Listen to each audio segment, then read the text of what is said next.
Welcome back. As you know, I'm Eli the Computer Guy here for the Daily Blob, where we say, oh, so you want the Epstein files? Well, as you know, we have always been at war with Oceania. Wait, no. I'm sorry. We have never been at war with Oceania.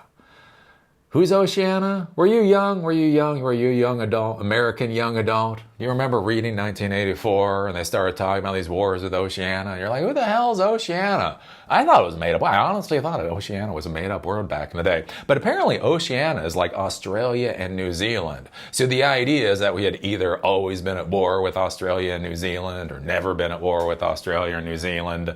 And so that was kind of a thing there. So yeah, if you didn't know Oceania, Australia and New Zealand is who we may or may not have been at war with. I'm sorry, what did you say? Epstein files? I don't, who's Epstein? Oh, this is weird. It's weird being almost 50 and seeing how the course of our society changes over the stupidest stuff. You know, things like hanging chads. Think about that with Florida and the hanging chads back in 2000. Literally, the entire war on terror may not have happened if it wasn't for hanging chads. You know, if Al Gore had become a president, you know, and the World Trade Center had happened, that may have been treated as a criminal act instead of a war act. And so maybe we had simply dealt with it, you know, punished the crap out of Saudi Arabia. And who knows? Maybe at this point in time, we'd actually have enough hospitals for the American population, right? It's amazing how these little things just change the world. You know, there's some nice little Chinese person about to, you know, sitting down after a long day of work, you know, just ripping into some boiled bat. I mean, think about it. If he hadn't eaten that boiled bat, if some tired truck driver in Wuhan hadn't, you know, gone to the wet market and purchased that boiled bat, maybe COVID would have never happened. The world changes on the weirdest things. And that's what I think about with this whole Epstein deal. I don't know how I feel about Jeffrey Epstein. Did he commit suicide? I don't think so. You know, here's the deal. Do I believe that Jeffrey Epstein committed suicide? No. Do I also know what a god-awful disgrace our criminal justice system is and our penal system is in the United States? And do I understand how many young men and women get raped and murdered every year under the care of our government? Yes. So do I think Jeffrey Epstein committed suicide? No. Is it the worst horror going on in our penal system? Absolutely not. I think we should probably try to solve those issues. But anyways, we have this whole Jeffrey Epstein thing, and then we have the files. Like, the files do exist, the files don't. Was it Pam Bondi or whatever? You know, so you have like the Attorney General come out. And they're like, yes, we have the file. We are doing the final things before we release the files. And they're like, yeah, we have always been at war with Oceania. What? What does that have to do with Epstein files? Why do people keep talking about Epstein files? This is ridiculous. So yeah, I don't even understand what's going on here. Yeah, so we have the Trump administration. So one of the big things with the Trump administration is draining the swamp. And so a big deal was the Epstein files, right? So he released all the files about JFK, and then he was going to release all the files about Epstein so that we can understand what happened to Epstein. And apparently he is now like, who's Epstein? And what becomes very interesting is for the MAGA folks, for the people that voted for Trump, they're starting to realize he might not be the most honest of narrators or whatever in this particular storyline. I think an interesting thing comes up right now is with the video, right? So to prove there was no foul play with Jeffrey Epstein, they released quote unquote raw video footage, which, surprise, surprise, was not actually raw. Their raw video footage was quite literally modified in some way, shape, or form. People aren't quite sure how it was modified. Metadata shows the FBI's raw Jeffrey Epstein prison video was likely modified. It's not was likely modified. It was modified because it went through Photoshop at the very least. Now, an important thing to understand here, and again, it's one of the reasons why trust matters, is there's a good chance the video footage that came out of the surveillance system is not something that could be easily shared. So once you start dealing with video footage, and depending on, we don't know what surveillance system that jail is using. So we don't know what video format is being put out. The video format that got put out might be incredibly large. The video format that came out might be a weird format that you can't necessarily play very easily. So when you're dealing with cameras, there's this whole thing about dealing with format issues. And so one of the things that you should have trust for is basically the idea is, you trust that the original video was encoded into this new format so everybody knows what's going on. Here's the thing. People don't trust Trump. Many people don't trust Trump at this point. And so what we know is that the video footage that has been released has been modified, it appears, gone through Adobe Premiere. And so if nothing else, it has been re-encoded. And then the question becomes, how else could it have been modified during the re-encoding process? Can you just snip out the little bit where the assassin goes into the jail cell? Who knows? We don't know, because it doesn't look like we have the raw footage. The United States Department of Justice this week released nearly 11 hours of what it described as full raw surveillance footage. And that's what you have to be careful about when you say things like raw. And this is important if you're going to be a decision maker or whatever for a corporation. Make sure you use the right words. If you say this is the full surveillance footage, right, that may entail that it got re-encoded. If you say it's the full raw footage, that means you're taking the footage, basically you're just copying, pasting from the surveillance system up to the FTP site so people can download it. That's what raw means. And there's a lot of reasons you don't want to fucking deal with raw files, right? Again, it may be formats that are hard to play, might be incredibly large size. There might be whole lot of issues with the raw, but words matter. Raw surveillance footage from a camera position near Jeffrey Epstein's prison cell the night before he was found dead. The release was intended to address conspiracy theories about Epstein's apparent suicide in federal custody, but instead of putting those suspicions to rest, it may fuel them further. Metadata embedded in the video and analyzed by Wired and independent video forensics experts show that rather than being a direct export from the prison surveillance system, the footage was modified, likely using the professional editing tool Adobe Premiere Pro. The file appears to have been assembled from at least two source clips. So that's a problem. So with these surveillance systems, so I used to sell surveillance systems way back in the day when they were using coax cable, Siamese cable. And that was one of the surveillance systems that we sold. What was it called? There's Kodacom. Anyways, one of the surveillance systems that we sold, there was an issue where it could only store a video file of a certain size. And you get this with a lot of even cameras or whatever, right? You just get to a certain size. And so there was actually a jail. There was a jail that threw a hissy fit after they had installed a system because it wasn't a continuous video file. And so they could not use the video, the confession videos in court because it wasn't one continuous video file. Basically what would happen is the surveillance system would run. So it was audio and video surveillance system that they put into their interview rooms. And so it would record, but once it hit like the 15-minute mark, it would then start, basically it would just start at the exact same point to the next video file, to the next video file, to the next video file. So you could not have a video file that was over like 15 minutes in size. The issue was then, is since it wasn't one solid video file, the defense could argue that something had been chopped in or out. theoretically. And it was interesting because my distributor, this was actually a conversation I had to have with my distributor where they explained how the system worked, because they said basically the installer came to them, just bought the system and installed it without asking some of these questions. And then the sheriff's office had a hissy fit because it didn't do what they thought it did. And then they wanted a refund and they were like, no, you already installed the equipment, so we're not giving you a refund. It was a bit of a disaster. So that's one thing to be thinking about here with like these multiple clips, is there might be a reason for multiple clips. But then you export the raw multiple clips so you can download those off of FTP.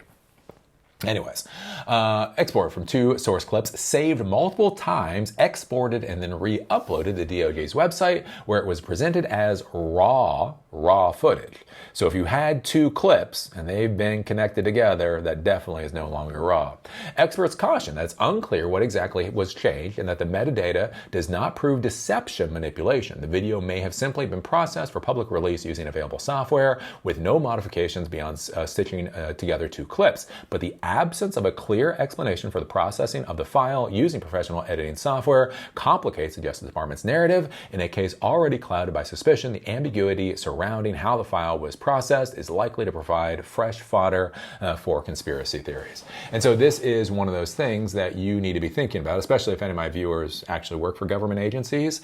Basically, even if you have a large file, because I mean that can be an issue. Like some of these files are fucking insane, right? And so you don't want everybody in the world trying to download these files at the same time. Your bandwidth cost is going to go through the roof and everything's going to crash. So one of the things you might do is you might encode a file to a rather decent size, let's say a 3 gig file so everybody can download it or whatever, but then release the actual raw footage to press organizations. So Wall Street Journal, New York Times, Breitbart, who the hell ever, right? They can get access to the complete raw footage so that you can have that kind of validation from trusted media sources. Anyways, right? That's something you can do. But I think that's a big thing to be thinking about in this modern world is as we start asking the question, right? Well, we talk about things like transparency. Like transparency is supposed to give people comfort in the idea that what you're doing is what you're supposed to be doing. Look, there was not foul play here. Jeffrey Epstein really did kill himself, right? But the thing is if you release valid information, but you don't think about the format issues and all that kind of stuff, it can actually add quite a bit of suspicion to the process going on. And so you need to be thinking about that. You need to be thinking about, okay, here's the actual raw footage. Here is the footage that we are going to be sending out for everybody to be able to see, who is going to have access to their raw footage, and go from there. What becomes really weird though with this, it becomes really weird, is Trump. It's Trump. Like, I don't understand. This whole Jeffrey Epstein files, like, again, it's not, right, back during Obama, like with Benghazi. Benghazi! Like, was Benghazi an issue? Yes. Was it the biggest issue of the Obama presidency? I do not believe so. But anyways, a lot of people really cared about Benghazi. What's curious about these Epstein files is a lot of people, especially Trump supporters, really care about these Epstein files. You know, the whole idea is Trump is supposed to be going in there and draining the swamp. And so this response from Trump about Pam Bondi is just bizarre. So this is Truth Social, and this is Trump, and this is a book. He normally doesn't write books, and this is a book. From Trump on this. What's going on with my boys, and in some cases gals? They're all going after Attorney General Pam Bondi, who is doing a fantastic job. We're on one team. We're on one team, MAGA, and I don't like what's happening. We have a perfect administration. I'm sure in his senile old mind he thinks it's perfect. The talk of the world. Yeah, the world is talking about you because you're crazy pieces of shit. And, quote, selfish people are trying to hurt it all over a guy who never dies, Jeffrey Epstein. For years, it's Epstein over and over again. Yeah? Why are we giving publicity to files written by Obama, crooked Hillary, Comey, Brennan, and the losers and criminals of the Biden administration who conned the world with Russia hoax, 51 intelligence agents, laptop from hell, and more? They created the Epstein files just like they created the fake Hillary Clinton Steele dossier that they used on me, and now my so-called friends are playing right into their hands. Why didn't these radical left lunatics release the Epstein files, ? If there was anything in there that could have hurt the MAGA movement, why didn't they use it? They haven't given up on the John F. K. or Martin Luther King files, no matter how much success we have had securing the border, deporting criminals, fixing the economy, energy dominance, a safer world where Iran will not have nuclear weapons. It's never enough for some people. Some people just want things released that they thought were going to be released. We are about to achieve more in 6 months, Christ, I guess it's true, than in any other administration has achieved in over 100 years, and we have so much more to do. Now, we are saving our country and making America great again, which will continue to be our complete priority. The left is imploding. Kash Patel and the FBI must be focused on investigating voter fraud, political corruption, Act Blue, the rigged and stolen election of 2020, and arresting thugs and criminals instead of spending month after month looking at nothing but the same old radical left-inspired documents on Jeffrey Epstein. Let Pam Bondi do her job. She's great. The 2020 election was rigged and stolen, and they try to do the same in 2024. That's what she is looking into as AG, and much more. 1 year ago, our country was dead. And now it's the hottest country anywhere in the world. Let's keep it that way and not waste time and energy on Jeffrey Epstein, somebody that nobody cares about. Thank you for attention on this matter. So, yeah, this presidency is so weird. Am I high? Did somebody just start, I don't know, putting like opium into the Asheville water supply? I was watching a television show. It's called The Magicians. Magicians was actually a pretty good show. Weird sometimes. But they went into like the flying forest. There was this flying forest. And they get there, and the trees aren't flying. What it is that there's actually a level of opium in the air. So when you go into the forest, you feel like you're flying. Am I in the flying presidency? Is there opium in the air of this presidency? Because I don't even understand. I thought the MAGA folks really wanted the Epstein files released. Again, I don't even care that much about the Epstein file, but I thought they really wanted these damn things released. And now Donald Trump is coming out and saying, yeah, what about Oceania though? What about Oceania? Yeah, that has nothing to do with the Epstein files. What does Australia and New Zealand have to do with anything? Sorry, folks, but it's true. So yeah. We are 6 months. We are so February, March, April, May, June. We're in July. Yeah, so we are almost 6 months. We are a couple of days.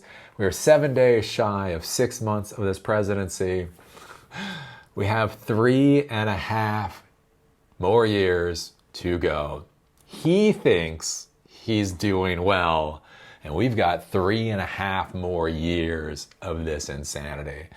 I will be curious to see if this is not the straw that breaks the MAGA camel's back, if it won't be one of the straws that breaks the MAGA camel's back. Because as far as I've been able to tell, this is something that MAGA has really cared about. And so for him to be doing this 180 right now, it's weird. I mean, it's legitimately weird. And then releasing, a modified file. Again, that video file appears to be modified. Whether it was nefariously modified, don't know about that, but it definitely was modified. Does not seem to be actual raw footage, which somebody who actually understands technology would grasp. And so this is getting to be bizarre. I mean, what it looks like to me, is that Donald Trump is eyeball deep in Epstein, right? That there's something in those files that he cannot argue against for his base, right? His base, he has argued with his base. He could go out onto a city street and shoot somebody and still be elected as president, right? His base, God help us all, is a devout base. They have faith. They have faith, right? Is what it is. So it's curious about this. When we hear Pam Bondi and she says, I have the files, I am waiting to release them. And then we come to this whole thing of there are no files, don't worry about the files. Then you get these modified video files. Then you have Donald Trump coming out and saying, why does everybody care about this thing? It really makes me think that whatever the hell is in these files, it's not going to make Trump look worse to me. Let's just be clear. Anybody who fucking despises Trump now, I do not think there's going to be much that's going to make Trump look worse. I do think it's an interesting question, though, of is there something there that is so toxic that it would actually turn the MAGA base against him? And yeah, that'll be a curious thing to consider. I'm like, what happens when MAGA leaves Donald Trump? And that's one of the things I've talked about with these policies, right? I'm not going to get into arguments with MAGA folks about these policies because it's going to hit all of us, right?